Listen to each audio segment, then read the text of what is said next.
Panahon na para sagutin mismo ni Vice President Sara Duterte ang mga akusasyon sa kanya.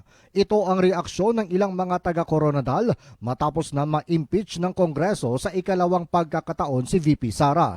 Binigyang diin ng ilang mga taga-lungsod na sana'y wag nang umiwas ang Vice Presidente sakali mang simulan na ng Senado ang pagliliti sa kanya. Ayon pa sa mga ito, kailangan din kasi ng taong bayan na marinig mismo kay VP Sara ang paliwanag sa mga isyong ipinupukol sa kanya. Meron ding hayagang nagpahayag na bilang isang Mindanaoan, buo pa rin ang kanyang suporta kay VP Sara. Hangad naman ng ilan, sana ay malinis ang pangalan ng Vice Presidente mula sa mga paratang sa kanya. Pero para sa ako, hindi ko pabor nga ma-impeach.